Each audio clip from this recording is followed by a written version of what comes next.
हाबाफारि थांगोन होनब्ला जोंनि बे जिथि बोसोरसालिया जथुम्मा दुलाराय गुदि बाथौ धोरोम आफादनि बे समाव जोङो दिनैनि फुंनि समावनो जथुम्मा सालिथारनाय सिजौ गायनाय बाथौ दुमनाय आरो सालामि होनाय बे हाबाफारिफ्रा जोबबाय। बाथौ बेखेवनाय आरो बाथौ खुलुमनाय बे हाबाफारिया सोलिगासिनो दङ।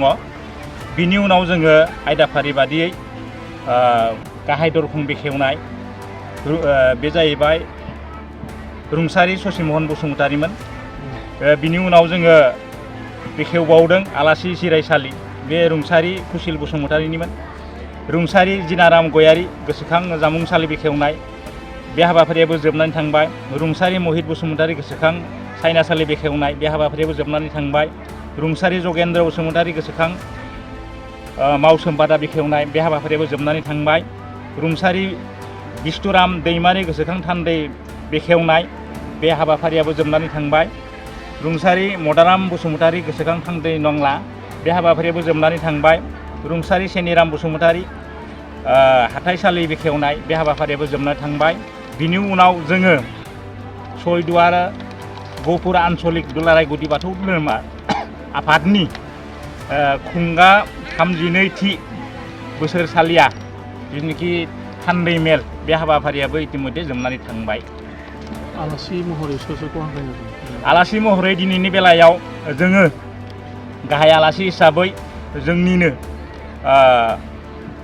बिहालि समस्तिनि MLA मुस्रि रन्जित दत्त बिथांखौ जोङो 4 बाजियाव गाहाय आलासि हिसाबै जोंनि खुंगा जिथि बोसोरसालि जथुम्माखौ बेखेवनो थाखाय जोङो हांख्रायदों। बिथाङा इतिमध्ये फैगोन होननानै बिथाङा खोथा होखादों।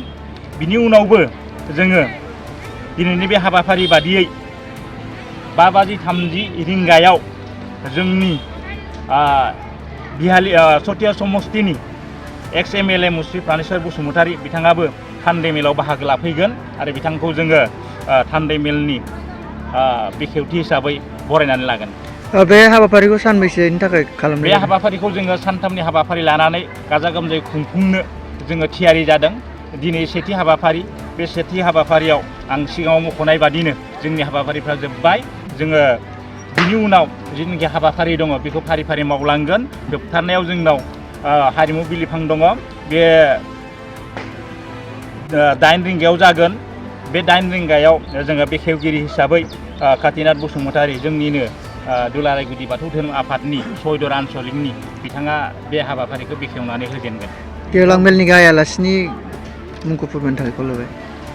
गेवलां मेलनि गाहाय आलासि बुङोब्ला जोङो गोबाङानो दङ। बिनि मादाव जोङो EAM दावबायसा बर' बिटिआरनि, ओमफ्राय मुस्रि कमलकान्त बसुमतारी मुसाहारि जेनेरेल सेक्रेटारि, इटसानि मुस्रि रोनगोरा नार्जारि MP RS, मुस्रि मिनिस्वर बसुमतारी CM BKWAC, मुस्रि पल्लभ लोचन दास MP तेजपुर समस्ति, मुस्रि ताना लाहि तारा MLA 14 दैमुख ST। बेनिफ्राय जोंनाव सायख'जानाय बुंथिगिरिबो दङ। बिथांनि मुङानो जाहैबाय नीलकान्त गयारि, गाहाय नेहाथारि बर' थुनलाइ आफाद, मुस्रि दिपेन बर' आफादगिरि दुलाराय बर' फरायसा आफाद, मुस्रि गणेश चन्द्र मुसाहारि बोसोनगिरि दुलाराय गुदि बाथौ आफाद।